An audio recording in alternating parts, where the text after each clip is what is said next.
To my dearest tree and fellow branches, I am sending you my final greetings and dispatch as I lay dying in the dusty streets of East Jerusalem. My fronds are withering in the sun, and the dust and dirt is such that you can barely tell that I was once a vibrant green. I cannot begin to express what I have seen and experienced over the last few hours, but I will try. I have never considered myself a perfect palm branch. A few of my leaves have been eaten by insects. I am one of the shorter branches, and I never liked the way I was situated on you, my lovely tree, at an awkward angle facing downward and not facing the sun like my beautiful siblings. Still, I photosynthesize to the best of my abilities in the limited light, and I especially like the morning time when the sun rises and is low in the sky and the sunlight touches my leaves. So imagine my surprise when I was shaken from my pleasant morning when a man grabbed me and cut me from you. The blinding physical pain I felt was almost overshadowed by the mix of other feelings I felt in that moment: shock, surprise, intrigue, and a sense of honor that this man chose me. The man handed me to a child, a boy of about 9 or 10 years old, who I assume was his son. They seemed to be in a hurry. He rushed into the city gates of Jerusalem, and I noticed that many other people were hurrying in the same direction. Many of them were holding palm branches, and I felt proud for my genus and species that we seemed to be an important part of whatever this is. Now, I had heard the stories from my elders about branches being cut and used by humans to welcome a triumphal war hero to the city. Was that what was happening? The pain I felt from being cut down was replaced by hope and excitement. What an honor! So many thoughts went through my heart of palm. Who would we be honoring? Was it a victory processional for Pontius Pilate and his battalion? What exactly was going to happen? Was this the meaning of my existence? The man and his son stopped along one of the main roads leading from the east gate of the city. Well, this was unconventional, coming down from a hill from Bethany rather than from the west, but I was going with it. The boy was waving me wildly, and it felt good to feel the air move through and past my leaves and experience it with so many others of my fellow palm branches in a similar place of honor by the citizens of Jerusalem. I could hear the crowd getting louder as this leader, this king, approached closer. People were crying, "Hosanna," which I learned meant save us. Save them from what? Whoever this was had to have been incredibly powerful. Imagine my second shock of the day when, coming around a corner in the city, I caught a glimpse of who the crowd was so fanatical for. It was a man, not dressed in armor, but dressed humbly in robes. He was not riding a triumphal steed, he was riding a donkey. There were no trumpets or saluting or a flowing red cape, and the thing that really struck me was that he had a look in his eye not of conquest and triumph, but of kindness and humility, the exact opposite of what I was expecting. Oh, my beloved tree, I was so confused. The child was waving me so wildly that I couldn't really see much, but what I did know is that I didn't understand.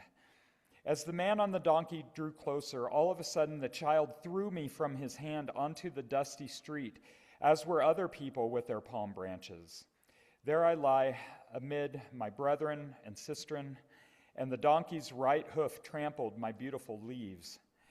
After that, dozens, maybe hundreds, maybe thousands of feet trod upon me as they fell in behind this man and his donkey, leaving a trail of dying and injured palm branches in their wake. I couldn't believe it. I was dumbfounded. It was like a me slap to the forehead. Was I taken from you, my beloved tree, for this? What were all these people seeing that I was not? This was no king, no triumphal war hero, no great leader. Why did he deserve a procession, the cheers, the royal green carpet treatment. I just can't shake the feeling that they were all missing something. Maybe that we all were missing the point somehow.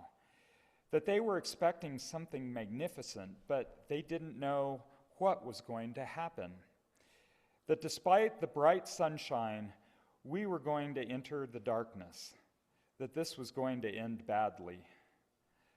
Well, I will likely be withered or turned to dust by the time this plays out. But I will end with this. I also can't shake the look on this kind and gentle man's face. Despite the disgust and confusion I felt, despite my withered and torn leaves, and despite my own flaws and my insignificant life, it also gave me a strange sense of hope. I struggled to explain it, but it was like feeling the sun in the morning and knowing that something bigger than myself was happening. Alas, I don't have the answers, and I leave it to you, my beloved tree and my beloved brethren and sister and fellow branches, to bear witness to what awaits. May peace and abundant sunlight always be with you. With concern and with hope, I wave adieu one last time. Your beloved brother in Palm.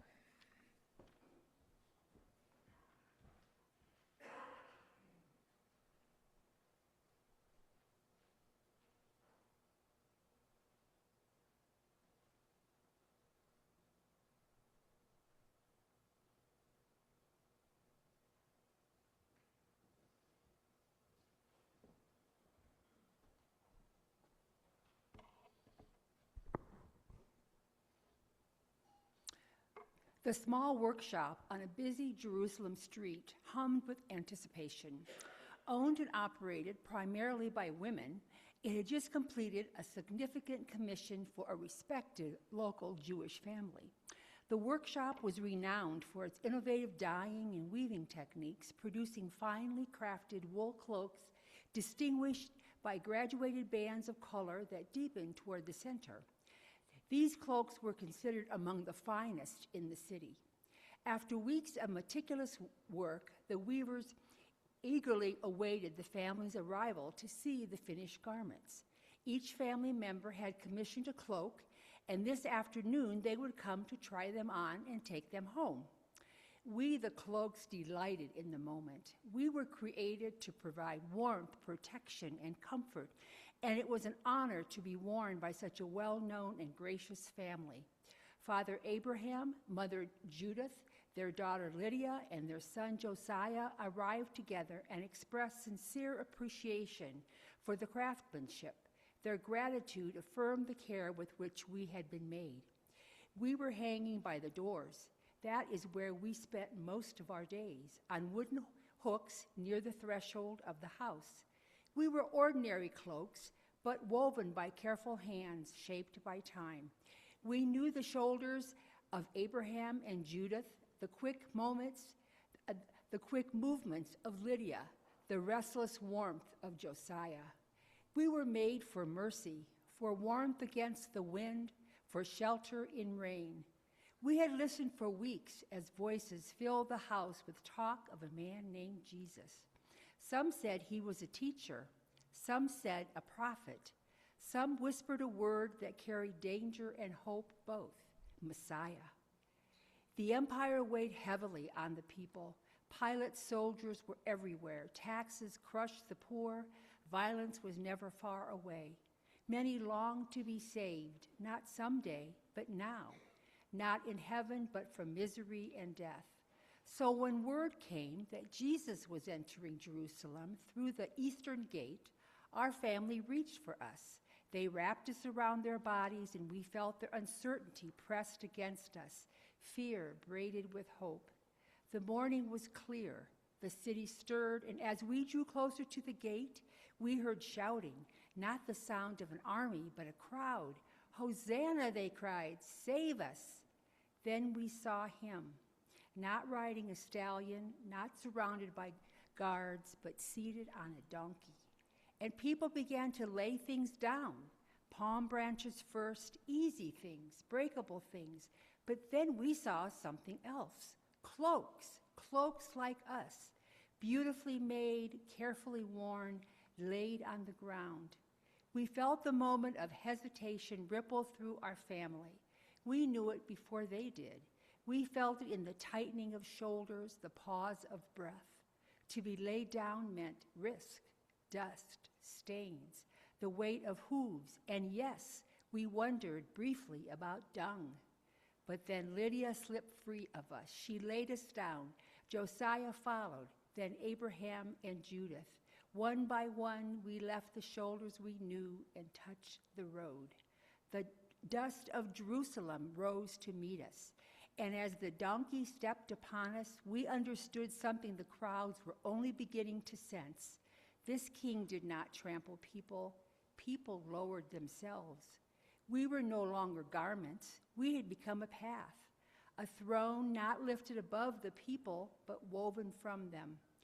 Later, after the shouting faded, after we were shaken out and placed once more on familiar shoulders, we listened as the family spoke quietly among themselves. Why do we do that? Were branches not enough? Does a road need cloaks to welcome a king?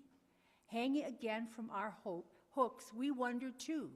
Then the family returned from the rabbi, and we heard his words. The road did not need covering, the people did. For a cloak touches the body. It knows its weight and its heat. It remembers labor and sorrow and prayer.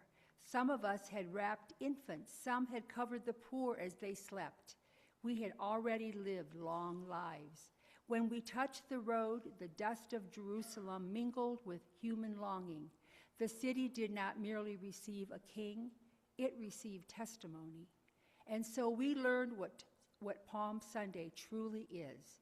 It is not about what is waved in the air, but about what is laid down. Faith does not begin with certainty, it begins with surrender.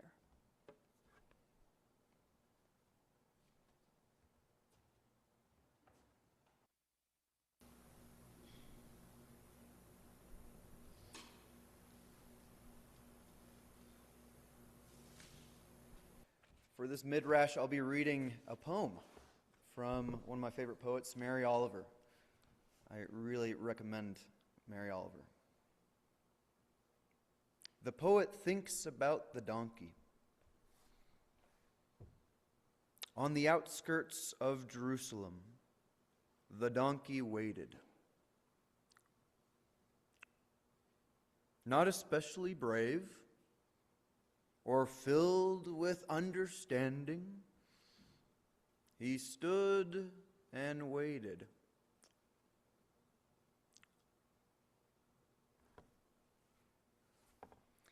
How horses turned out into the meadow leap with delight. How doves, released from their cages, clatter away, splashed with sunlight.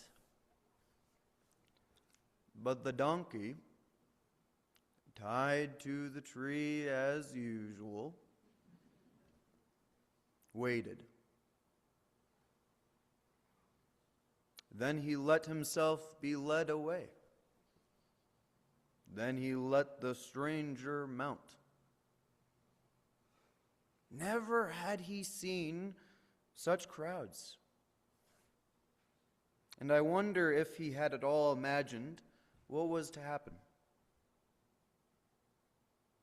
Still, he was what he had always been, small, dark, and obedient.